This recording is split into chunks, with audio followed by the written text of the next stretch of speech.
Hello everyone, my name is Smooth Blue, and today we're going to be continuing my review of the Spyro Reignited trilogy, and in this episode I'm going to be covering the second game in the Spyro trilogy, Spyro 2 Riptos Rage, which happens to be my favorite in the Spyro trilogy. Here is a little history lesson about the second game. After the surprising success of the first Spyro game, Insomniac Games quickly started working on Spyro 2, and in little over a year they managed to release the game in 1999. I know what you're thinking, wow, that sounds like it was rushed, and yes, it was rushed, which can be seen in the hub worlds, which are based on the seasons, but there is only 3 seasons when there are 4 seasons. This leads many to believe that they had to cut one of the season hub worlds out in order to get the game out when they wanted it to. Want to know why?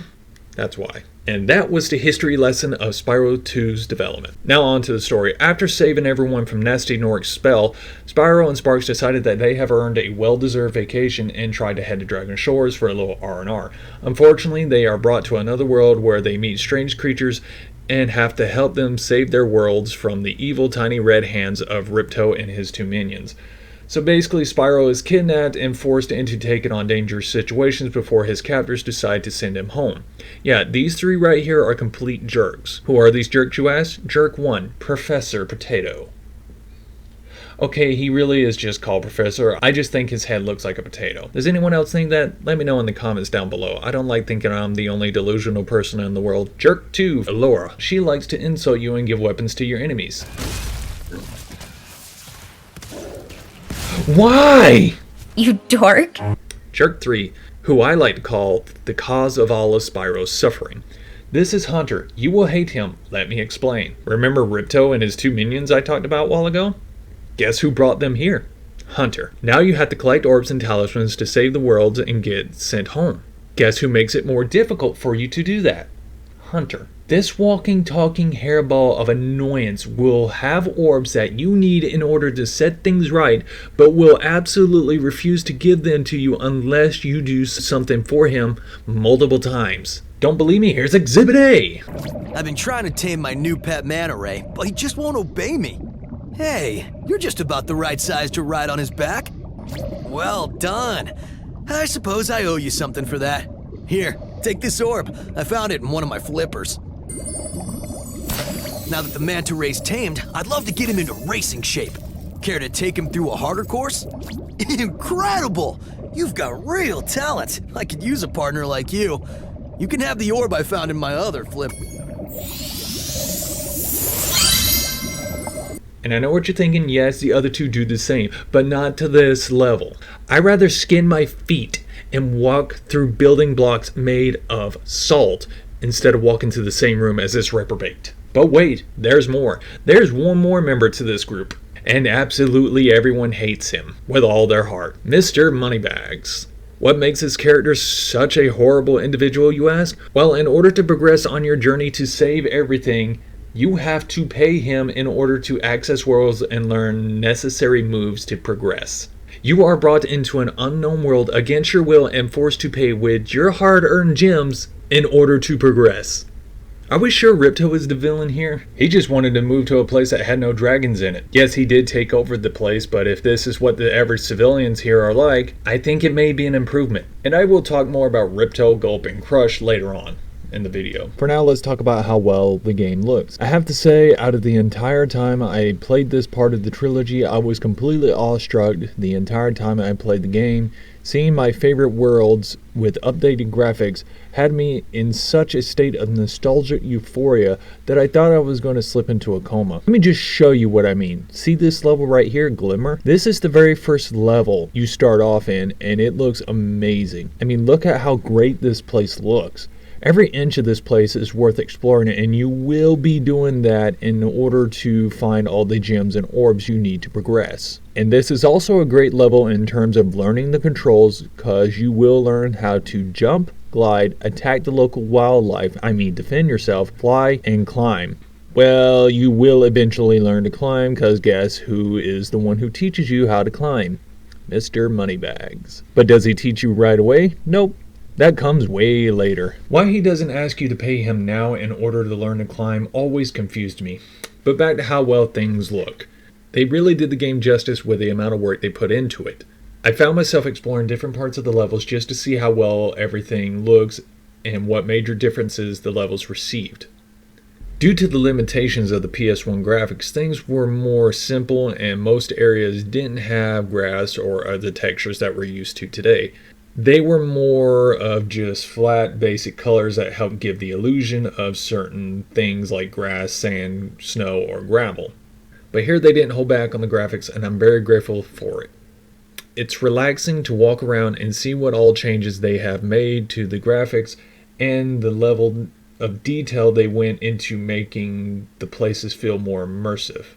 Also, seeing the characters of each level get reworked designs really helps sell the levels because they really feel like they fit in the levels instead of just being randomly scattered around in places. But some seem like they want to scatter their brains everywhere for some reason. I think you might want to make those hard hats mandatory because these fellows seem to be soft in the head.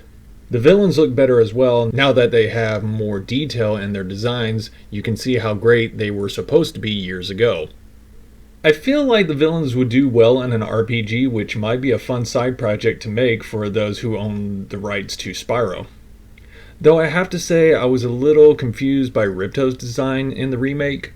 Don't get me wrong, he looks great, but I remember him being more round and chunky in the original and thought it made him more comedic. I guess they were trying to make him look more menacing in the remake. I also like how they made Crush's club look like a giant turkey leg instead of it looking like a wooden club like it did in the original PS1 game. He's not a character who plays with his food, he's a character who uses it as a weapon.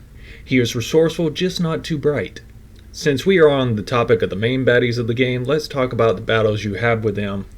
Crush, as much of a lovable imbecile that he is, he really doesn't have that great of a boss fight. Don't get me wrong, I mean, he puts up a better fight than what Nasty Gnort did in the first game, but he is easy to read and predict.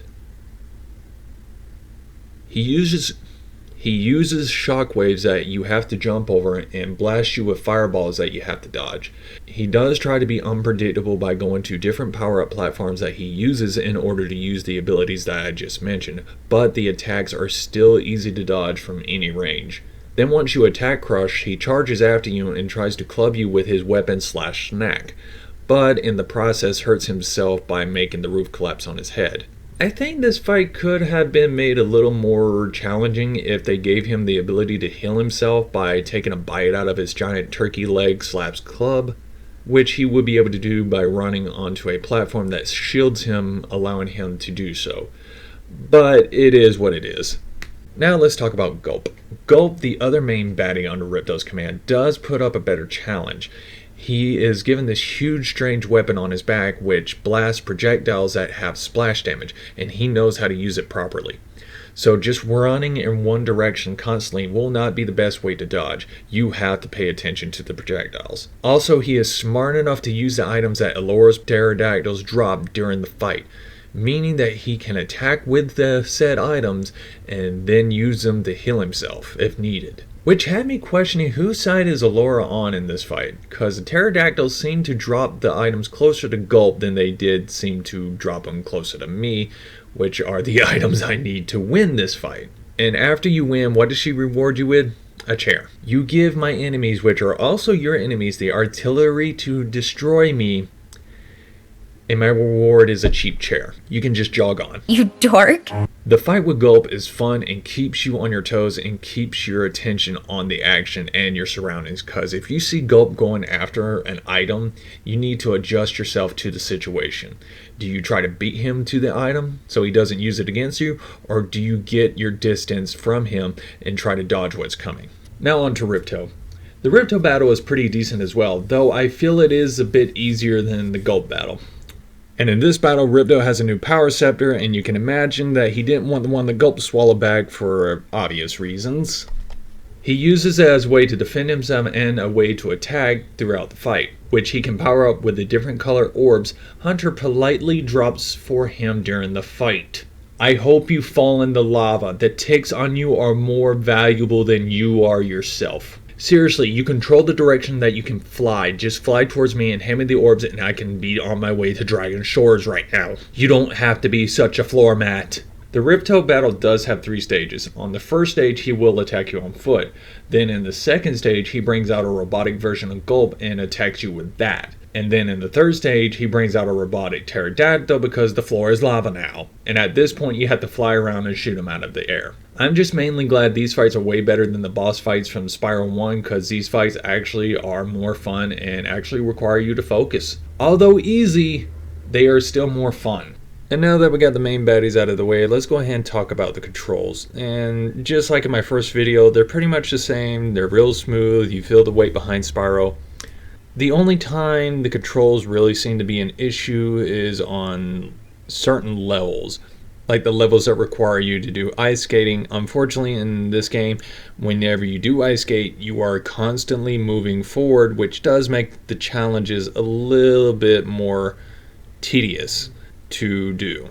Not impossible, just a little bit more tedious and can be a little frustrating, but once you get the controls down for ice skating, you learn how to counter the problems pretty quick. Underwater levels are the ones that I have to say struggle the most with the controls, but this mostly has to do with the levels being so combined, if anything, in my book. There will be times where you have to go through underwater tunnels, and the problem with them is that since they're so confined, the camera struggles with trying to align itself properly in case you need to turn around. So you're fighting the camera and you're fighting the controls at the same time, so that's where the controls struggle there. And then there is a level where you have to spend the first half of the level going through confined areas and with enemies or sheep that you need to get for health, all being all over the place in such a confined place can be a little tedious to try to get through and get to.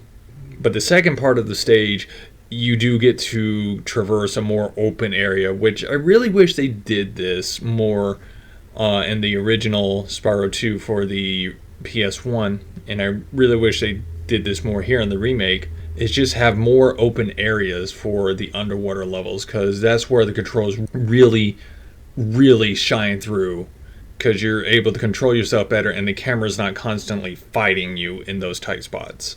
And like I said, the controls are smooth. If you do get hit, it really does feel like it's your fault. You didn't respond quick enough or you weren't paying attention.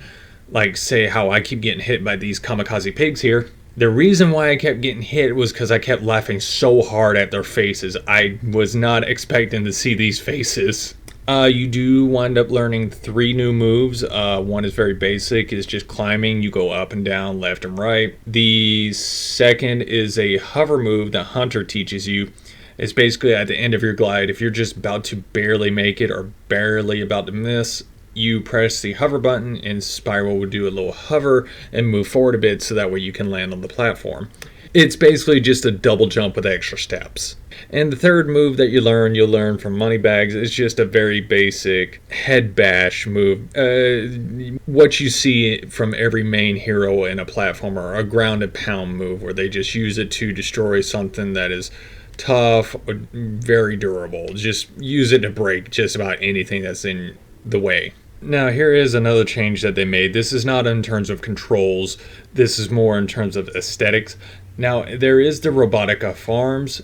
There is a farmer who will ask you to scare off the bugs from the scarecrows. Now in the original game, the scarecrows were alive, they would move their heads around, try a little to scare off the bugs, but it wouldn't work. Now they're completely dead. And I find that more disturbing because it feels like the robotic farmers are killing individual robots and then mounting their dead bodies out on pikes like Vlad the Impaler.